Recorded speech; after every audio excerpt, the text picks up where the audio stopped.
ধোনিকে finisher বানিয়েছে এই অমর ইনিংসগুলো। সবাইকে গল্পকথা ইউটিউব চ্যানেলে স্বাগতম। বলিউড ও ক্রিকেটের অজানা সব সত্য নিউজ আপডেট পেতে সাবস্ক্রাইব লেখার উপর ও বেল বাটনে প্রেস করুন। মহেন্দ্র সিং ধোনি কঠিন পরিস্থিতিতে ঠান্ডা মাথায় দলকে জিতিয়ে মাঠ ছাড়ার ক্ষমতা অনেকবারই দেখিয়েছেন তিনি।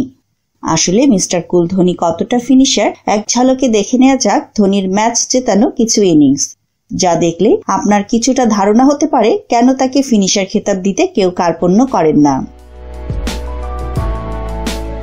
2011 সালের আইসিসি বিশ্বকাপ ফাইনাল। প্রথমে ব্যাট করে শ্রীলঙ্কা করেছিল 274। ব্যাট করতে নেমে একসময় 21.4 ওভারে 3 উইকেট হারিয়ে ভারতের রান ছিল 114। তখনই শুরু হয় ধোনি ম্যাজিক। শেষ পর্যন্ত 79 বলে এমএসডির অপরাজিত 91 বিশ্ব চ্যাম্পিয়ন করে ভারতকে। 2006 সালে লাহোরে ভারত পাক একদিনের ম্যাচ। পাকিস্তান প্রথমে করেছিল 288 রান। বিশাল রানের টার্গেট তাড়া করে একসময় 84 রানে 3 উইকেট পড়ে যায় ভারতের। তখনই রুখে দাঁড়িয়েছিল ধোনির ব্যাট। তার 46 বলে 72 রানের ইনিংস 5 উইকেটে জিতিয়েছিল দেশকে। 2012 সালের ফেব্রুয়ারি অ্যাডিলেডে অজিরা তুলেছিলেন 269 রান। 239 রানে 5 উইকেট হারিয়ে রীতিমতো চাপে পড়ে গিয়েছিল ভারতের ইনিংস। তখন জাদেজাকে সঙ্গে নিয়ে জয় নিশ্চিত করেন ধোনি। 44 রানে অপরাজিত ছিলেন তিনি। 2005 সালে জয়পুরে শ্রীলঙ্কা 50 ওভারে তুলেছিল 298 রান। শুরুতেই সচিন ফেরেন। স্কোর 100 হওয়ার আগে আউট হন শেহবাগও। কিন্তু ক্যাপ্টেন কুল 145 বলে 183 রানে অপরাজিত থেকে 6 উইকেটে জেতান দলকে। 2005 সালে বিশাখাপত্তনমে ভারত পাকিস্তান মুখোমুখি। ধোনির 148 রানে দুরন্ত ইনিংসের সুবাদে ভারত তুলেছিল 356 রান।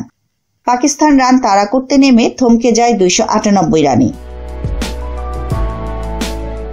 ধোনির সেরা ইনিংসগুলোর তালিকায় রাখতেই হবে 2013 সালের পোর্ট অফ স্পেনে ভারত শ্রীলঙ্কার ম্যাচ। কঠিন পিচে 201 রানের টার্গেট সামনে রেখে ব্যাট করতে নেমেছিল টিম ইন্ডিয়া। সেদিন ধোনির অপরাজিত 45 দলকে জিতিয়েছিল। বলতেই হবে অ্যাডিলেডে ধোনির হাফ সেঞ্চুরির ইনিংসের কথাও। বিরাট কোহলি 100 রান করলেও একসময় চাপে পড়ে গিয়েছিল দল, কিন্তু কার্তিককে সঙ্গে নিয়ে ঠান্ডা মাথায় ম্যাচ শেষ করেন এমএসডি। তিনি নিজে 55 রানে অপরাজিত থাকেন। মেলবোর্নে সিরিজ নির্ধারণী শেষ ম্যাচে ধোনি আবার 114 বলে 87 রানের ম্যাচ জেতানো ইনিংস খেলেন। তিনি যে শেষ অবধি আসল হিরো, আসল ফিনিশার, এই ইনিংসটি তার সর্বশেষ প্রমাণ। সিরিজে 0-1 পিছিয়ে পড়ার পর ভারত আরও একবার 2-1 জিতেছে সিরিজ। মূলত শেষ 2 ম্যাচে ধোনির অসাধারণ ফিনিশিং পারফরম্যান্সের কারণেই এমনটা সম্ভব হয়েছে। বন্ধুরা, ধোনির এমন অসাধারণ ইনিংসের শেষ নেই। এগুলো কিছু উল্লেখযোগ্য ইনিংস মাত্র।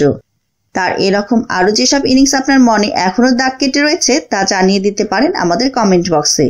সবশেষে ভিডিওটিতে লাইক ও শেয়ার দিয়ে আমাদের সাথেই থাকুন। ধন্যবাদ।